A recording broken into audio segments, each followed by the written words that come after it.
नमस्कार, आप देख रहे हैं आचरण ग्वालियर और मैं हूं आपके साथ दीवा शर्मा। आइए जानते हैं आज की कुछ बड़ी खबरें। पीएम आवास रीसेल के नाम पर लोगों के साथ ठगी। लोहा कारोबारी की दुकान से चोर ले उड़ा नोटों से भरा बैग। ट्रेन को पटरी से गिराने की साजिश, रेलवे ट्रैक पर रखा था लोहे का जाल। ग्वालियर में बाढ़ पीड़ितों को अब तक नहीं मिला मुआवजा। सीएम डॉक्टर मोहन यादव ग्वालियर आए। परिवहन मंत्री का दावा, विभाग के राजस्व को नुकसान नहीं होने देंगे। आइए जानते हैं खबरों को विस्तार से। पीएम आवास रीसेल के नाम पर लोगों के साथ ठगी। जन सुनवाई में पहुंचे ठगे गए लोग। ग्वालियर में प्रधानमंत्री आवास के नाम पर 1 दर्जन से ज्यादा लोगों से विनोद तोमर नाम के युवक ने 14 लाख से ज्यादा रुपए की धोखाधड़ी की। आरोपी विनोद तोमर ने लोगों को प्रधानमंत्री आवास के तहत बने सागरताल फेज 2 के आवास को रीसेल करने के नाम पर धोखाधड़ी की। इस फर्जीवाड़े में विनोद की पत्नी नीतू सिंह भी शामिल है। आरोपी विनोद ने खुद को और अपनी पत्नी नीतू को नगर निगम में कर्मचारी बताया है। ऐसे में विनोद और उनकी पत्नी ने मुकेश सिंह तोमर समेत कई लोगों को झांसे में ले लिया है। इन सभी लोगों से आरोपी विनोद ने 2.5 लाख रुपए प्रधानमंत्री आवास रीसेल करने का हवाला देकर हड़प लिए। जब इन्होंने पैसे की रसीद मांगी तो आरोपी विनोद ने इन सभी लोगों को नगर निगम की फर्जी रसीद भी मुहैया करा दी। बाद में विनोद 9-2-11 हो गया। कड़ी मशक्कत के बाद मुकेश सिंह और अन्य लोगों ने विनोद को मुरैना में पकड़ लिया। इसके बाद इसे वह हजीरा थाने ले गए, जहां आरोपी ने पुलिस के सामने अपना गुनाह कबूल कर लिया और पुलिस के समक्ष लोगों से उनके 14 लाख से अधिक रुपए लौटाने का वादा किया। लेकिन आरोपी ने आज तक इनका पैसा नहीं लौटाया। इसके बाद विनोद सिंह की ठगी का शिकार हुए सभी लोग पुलिस अधीक्षक कार्यालय की जन सुनवाई में पहुंचे। यहां पुलिस के वरिष्ठ अधिकारियों को घटना की शिकायत की है। इस मामले में पुलिस के वरिष्ठ अधिकारियों का कहना है कि आरोपी के खिलाफ कड़ी कार्रवाई की जाएगी। उसने जिस तरह से भी ठगी की है उसकी जांच कर उचित कदम उठाया जाएगा। मेरे साथ धोखा हुआ है पैसों के लेके और उसने बोला था, जिस लड़के ने लिए उसका नाम है विनोद सिंह तोमर, पिताजी का नाम है स्वर्गीय श्री रामफल सिंह तोमर। इसने हमको लोकसभा में मार्च के समय में ये मिला था हमको।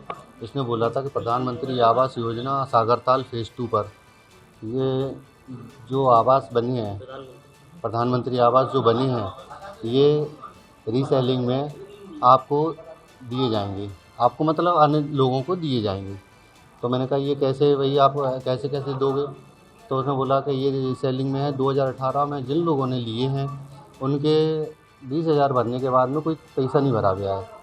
तो ये आपको रीसेलिंग के लिए एसडीएम साहब ने हमको और हमारी मिसेज नीतू सिंह को बोला है। तो हमने कहा ठीक है। इसके बाद हमको चेक वगैरह कुछ कहना, इसका चेक हमारे पास नहीं है और आपको लेना है तो लो, नहीं तो रहने दो। इसने ऐसा बोला। तो हमने कहा ठीक है, मकान मिल रहा है। और उसने बोला कि हम दिलवाएंगे, उसकी स्लिप विलिप सब हम देंगे आपको, ओरिजिनल देंगे। जब आपके ये पैसे पूरे जमा हो जाएंगे 2.5 लाख रुपए, तो आपको चाबी दे दी जाएगी। ये हमारे 14 लोग हैं, जिनमें 12 लोगों को इसने 20-20 हज़ार रुपये की रसीदें दी थी। 14,48,800 रुपये की इसने हमारे साथ में ठगी की है। जब हमें मिला, हमने कहा इससे रसीदें हमको और दो, हमारे पास 20-20 हज़ार रुपये की रसीदें दी हैं। तुमने पैसा हमसे 2.5 लाख रुपये, किसी का 20,000 रुपये, किसी का 25,000 रुपये, किसी का 1 लाख रुपये, किसी का 2,35,000 रुपये, किसी का 2,25,000 रुपये आपने ले लिया है। तो हम इनकी रसीदें दो। तो हमको उसके एवज में 20-20 हज़ार रुपये की रसीदें दे गया और हमसे बोला कि हम 2-4 दिन में ला के दे देंगे। पुलिस में गया था मैं, थाना मंदगड़ा हजीरा पे गया था। तो उन्होंने बोला कि ठीक है, हम देखते हैं। एक आवेदन मैंने वहाँ दिया था जुलाई महीने में, 18/7/2024 को मैंने आवेदन दिया था। तो फिर वहाँ से कोई सुनवाई नहीं हुई, तो आज हम जन सुनवाई में आए हुए हैं। उन्होंने आश्वासन दिया है सीएसपी साहब ने, उन्होंने बोला है कि ये हम ले लेते हैं आपका आवेदन और आप कार्रवाई करते हैं। आज जन सुनवाई में एक फरियादिया के द्वारा एक आवेदन दिया गया, जिसमें उसके द्वारा बताया गया कि उसके जो सागरताल मल्टी के पास प्रधानमंत्री आवास बन रहे हैं, उनके नाम पर किसी व्यक्ति द्वारा उनसे पैसे लिए गए हैं और बार बार पैसे मांगने पर या आवास मांगने पर उनके द्वारा आवास मुहैया नहीं कराया जा रहा। पूर्व में जो उनको रसीदें दी गई थी वो शायद नगर निगम के नाम पर दी गई और पुलिस ने आवेदन लिया है और दोनों पक्षों को बुलाएंगे। नगर निगम से भी तस्दीक करेंगे क्या वो जो रसीदें दी गई हैं उनकी क्या स्थिति है, उसके बाद हम लोग कार्रवाई करेंगे। लोहा कारोबारी की दुकान से चोर ले उड़ा नोटों से भरा बैग, सीसीटीवी कैमरे में नजर आया। ग्वालियर में एक लोहा व्यापारी की दुकान से 2,60,000 रुपए से भरा बैग एक युवक चोरी कर फरार हो गया। बैग को लेकर भागते हुए युवक का सीसीटीवी फुटेज भी सामने आ गया है, जिसके बाद कारोबारी ने थाने पहुंचकर इसकी शिकायत की। पुलिस ने अज्ञात आरोपी के खिलाफ मामला दर्ज कर सीसीटीवी फुटेज के आधार पर उसकी तलाश शुरू कर दी है। दरअसल ग्वालियर के कोतवाली थाना क्षेत्र के लोहिया बाजार में रहने वाले दीपेश गोयल लोहा व्यवसायी है। लोहिया बाजार में ही उनकी राम भरोसे आयरन मर्चेंट के नाम से शॉप है। वह दुकान पर बैठे थे और उनका नकदी से भरा थैला भी गद्दी के पास ही रखा हुआ था। उसी समय एक कस्टमर का कॉल आने पर वह पड़ोसी दुकानदार की firm Shyam Gupta and Sons पर पहुंचे। यहाँ से उन्होंने एक पाइप ग्राहक को देने के लिए लिया था।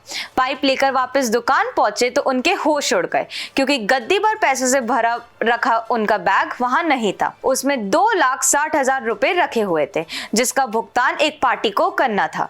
बैग गायब देखकर पहले दीपेश ने पुलिस को सूचना दी। घटना के बाद मौके पर पहुंची पुलिस ने छानबीन शुरू की तो कोई सुराग हाथ नहीं लगा, लेकिन एक सीसीटीवी फुटेज सामने आया है। सीसीटीवी फुटेज में एक चोर वारदात कर बैग हाथ में उठाकर भागता हुआ नजर आया है। वहीं पुलिस ने फरियादी की शिकायत पर और सीसीटीवी फुटेज में दिख रहे शख्स के खिलाफ चोरी का मामला दर्ज कर उसकी तलाश शुरू कर दी है। उसमें लोहिया बाजार का ये एक फरियादी है, वो दुकान पे गया था कुछ काम से और वहीं पे उसने दुकान में अपना जो बैग था जिसमें 2,60,000 रुपये होना वो बता रहे हैं, वो वहाँ रख के अपना वहीं पर आसपास पे चले गए थे। इस दौरान कोई अज्ञात व्यक्ति आया जो उसको उठा के ले गया। ऐसा उन्होंने एफआईआर में रिपोर्ट पुलिस को की है और पुलिस द्वारा समुचित धारा के तहत एफआईआर कर ली है। थाना प्रभारी उसके फुटेज देख रहे हैं और जो व्यक्ति उसमें दिखाई देना बता रहे हैं, हम उसकी तलाश कर रहे हैं। ट्रेन को पटरी से गिराने की साजिश, रेलवे ट्रैक पर रखा था लोहे का जाल, समय रहते बड़ा हादसा टला। हाल ही के दिनों में ट्रेनों को पटरी से उतारने की कई घटनाएं सामने आई हैं। ऐसी ही कोशिश बीती रात ग्वालियर में भी हुई। बिरला नगर और ग्वालियर स्टेशन के बीच रेलवे ट्रैक पर लोहे का एक जाल रखकर ट्रेन को पटरी से उतारने की कोशिश की गई थी।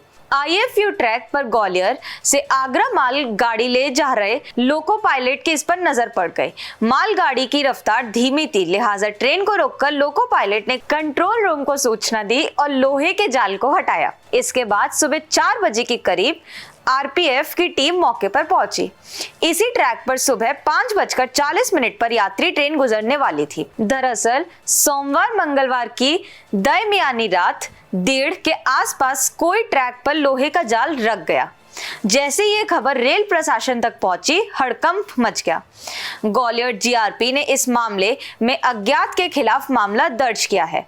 फिलहाल जांच की जा रही है। रात 4:30 पे उप स्टेशन प्रबंधक रेलवे स्टेशन ग्वालियर का एक मेमो प्राप्त हुआ था कि रेलवे स्टेशन बिरला नगर के किलोमीटर नंबर 1227/16A मालगाड़ी के सामने कोई लोहे का एंगल पाया गया था। इस संबंध में सूचना को जांच में लिया गया और पुलिस थाने से घटनास्थल पर पहुंची। रेलवे स्टेशन बिरला नगर रेलवे के अधिकारी कर्मचारी भी उपस्थित आए। RPF थाना प्रभारी ग्वालियर भी अपने दल बल के साथ मौके पर पहुंचे। मिलकर जांच की गई। जांच उपरांत यह पाया गया कि अपराध धारा 150 रेल अधिनियम के तहत का अपराध होना प्रतीत होता है। अज्ञात आरोपी के खिलाफ अपराध धारा 150 रेल अधिनियम का कायम कर विवेचना में लिया गया। मालगाड़ी की संबंध में जानकारी प्राप्त हुई है। अज्ञात आरोपी के खिलाफ अभी विवेचना जारी है। अज्ञात आरोपी के खिलाफ प्रकरण पंजीबद्ध कर विवेचना में लिया गया। ग्वालियर में बाढ़ पीड़ितों को अब तक नहीं मिला मुआवजा, पैदल मार्च करते हुए कलेक्ट्रेट पहुंचे बाढ़ पीड़ित। ग्वालियर में बाढ़ पीड़ितों ने फूलबाग से लेकर कलेक्टर कार्यालय तक पैदल मार्च निकाला। दरअसल अभी हाल ही में आई बाढ़ में डबरा और भीतरवार के ग्रामीणों को घर तबाह हो गए हैं। ऐसे में ये सभी ग्रामीण खुले आसमान के नीचे जीवन यापन करने को मजबूर है, लेकिन यह पखवाड़े से भी ज्यादा वक्त बिताने के बाद भी इन्हें कोई सरकारी मदद नहीं नहीं मिली है। यही वजह रही मक्सरवादी कम्युनिस्ट पार्टी ने नेतृत्व में सभी बाढ़ पीड़ित फूलबाग चौराहे पर इकट्ठे हुए। इस दौरान वहां पर पहले धरना अभी चल रहा था। इसके बाद बाढ़ प्रभावित परिवारों ने पैदल मार्च करते हुए कलेक्टर कार्यालय की तरफ कूच किया। ऐसे में मक्सरवादी कम्युनिस्ट पार्टी ने जिन बाढ़ पीड़ितों के मकान तबाह हुए हैं उन परिवारों को 5-5 लाख रुपए की आर्थिक सहायता दिए जाने और जिन किसानों की बाढ़ में फसलें तबाह हो गई हैं उन्हें उचित मुआवजा दिए जाने की मांग की। एक मांग यह भी है जो भूमिहीन है उन्हें 5 बीघा खेती योग्य जमीन दी जाए। बाद में कलेक्ट्रेट पहुंचे बाढ़ पीड़ितों ने कलेक्ट्रेट पर प्रदर्शन किया। देखिए, हमारी मांग ये है कि सबसे पहले तो ये जो बारिश में मकान गिर गए हैं, बाढ़ पीड़ितों को मुआवजा दिया जाए। ये मुआवजा 2 तरीके का है, एक तो जो फसलें बर्बाद हुई हैं उसका मुआवजा, और जो मकान क्षतिग्रस्त हो गए हैं उसका मुआवजा दिया जाए। प्रशासन सिर्फ कागजी कार्रवाई कर रहा है। हम आपको बताएं कि शहर में लोग, अभी दिवाली आने वाली है 20 दिन के बाद, और दिवाली में लोग अपने अपने मकानों की सफाई करेंगे, पुताई करेंगे। इनके मकान ही गिर गए पूरे, ये कौन से मकान की पुताई करेंगे, सफाई करेंगे? इतना बड़ा प्रश्न हो गया है। हजारों की संख्या में मकान क्षतिग्रस्त हो गए हैं, फसलें खराब हो गई हैं। जहाँ पर जो मकान थे वहाँ पर जो है बीमारियाँ फैल रही हैं, गंदगी फैल रही है और तमाम सारी दिक्कतें आ रही हैं। इसके बाद जो लोग भूमिहीन हैं उनको 5 बीघा ज़मीन का पट्टा दिया जाए और भूमिहीनों को आवास दिए जाए। ये मांग है हमारी मांग है कि जो आवारा जानवर हैं जो फसलों को चौपट कर रहे हैं उनकी रोकथाम की जाए। इन मांगों को लेकर हम लोग मध्य प्रदेश किसान सभा की ओर से कल से बैठे हुए हैं फूलबाग पर। ये जो माताएं हैं, जो मूर्तियां बैठी हुई गली गली में, हमारे मंत्री, हमारे कलेक्टर जाके उनको पूछ रहे हैं, और ये जिंदा माताएं कल से यहाँ पर बैठी हुई हैं, उनको देखने के लिए कोई नहीं आया। ये धिक्कार है हमारे जिला प्रशासन पे, तो धिक्कार है भाजपा की सरकार पर। हम यहाँ से जा रहे हैं कलेक्टर के पास, और कलेक्टर जब तक हमारी मांगे पूरी नहीं करेंगे, जरूरत पड़ी तो हम कलेक्टर कार्यालय पर भी धरना देके बैठेंगे, लेकिन जब तक हमारी मांगे पूरी नहीं होंगी हम लोग वहाँ से पीछे नहीं हटेंगे। सीएम डॉक्टर मोहन यादव ग्वालियर आए। ग्वालियर से वीरपुर के लिए रवाना। मुख्यमंत्री डॉक्टर मोहन यादव आज सुबह ग्वालियर आए। विधानसभा अध्यक्ष नरेंद्र सिंह तोमर, भाजपा प्रदेश अध्यक्ष वीडी शर्मा और हितानंद भी उनके साथ राजकीय विमान से आए। यहाँ हवाई अड्डे पर सांसद भारत सिंह कुशवाहा, भाजपा जिला अध्यक्ष अभय चौधरी एवं नगर निगम सभापति मनोज सिंह तोमर सहित अन्य जनप्रतिनिधि मुख्यमंत्री के स्वागत के लिए पहुंचे। हवाई अड्डे पर कुछ देर रुकने के बाद से मुख्यमंत्री डॉक्टर यादव ने विधानसभा अध्यक्ष नरेंद्र सिंह तोमर और सांसद वीडी शर्मा के साथ हेलीकॉप्टर से श्योपुर जिले के वीरपुर के लिए रवाना हो गए। परिवहन मंत्री का दावा, विभाग के राजस्व को नुकसान नहीं होने देंगे। गुजरात मॉडल पर काम चल रहा है। मध्य प्रदेश में हड़बड़ी में परिवहन विभाग में लागू किया गुजरात मॉडल अब तक लागू नहीं हो पाया है। विभाग का मानना है कि इससे भ्रष्टाचार पर लगाम लगेगी। इधर गुजरात मॉडल के कारण विभाग के चेक पोस्ट बंद कर दिए गए। ऐसे में परिवहन विभाग द्वारा वाहनों की चेकिंग का कामकाज ठप पड़ा हुआ है। हालांकि इससे विभाग के राजस्व को भारी नुकसान पहुंच रहा है, लेकिन परिवहन मंत्री राव उदय प्रताप सिंह इससे इनकार करते हैं। उन्होंने कहा, शुरुआती स्टेज में कई तरह की दिक्कतें आती हैं, हम राजस्व को नुकसान नहीं होने देंगे। परिवहन मंत्री राव उदय प्रताप यहां परिवहन या आयुक्त कार्यालय पहुंचे और अधिकारियों से भी चर्चा की। स्वाभाविक रूप से विभाग इस पर काम कर रहा है, और जिस तरह से पासपोर्ट हमारा तैयार होके और हम उसे घर भेजने का काम करते हैं, लगभग उसी पे हमारा विभाग काम कर रहा है कि आगे आने वाले समय में जो भी प्रक्रिया है ये फेसलेस रहे, चीज़ों को हम लोगों के दरवाजे तक भेजने का काम कर रहे हैं। इस तरह से इस पर हम काम कर रहे हैं। शुरुआती दौर है और चीज़ों को हम लोग ठीक कर रहे हैं, और जो खास करके जो मशीनरीज खरीदना है हमको, जो अभी लेटेस्ट कहना चाहिए कैमराज हैं, दूसरी चीज़ें हैं, जब तक उनका क्रियान्वयन नीचे नहीं हो जाता तब तक मुझे लगता है कि पूरी तरह से इसको हम इम्प्लीमेंटेड नहीं मानेंगे, लेकिन उस पर काम कर रहे हैं। एक पारदर्शी व्यवस्था की तरफ सरकार बढ़ रही है। नहीं होगा, नुकसान नहीं होगा सर। मोहन यादव जी की सरकार सुशासन पर काम करने वाली सरकार है, और कहीं किसी किस्म के राजस्व की क्षति नहीं होगी, इसकी चिंता विभाग करेगा। देश दुनिया की सभी खबरें देखने के लिए जुड़े रहिए आचरण न्यूज से। आचरण न्यूज, हर कदम आपके साथ।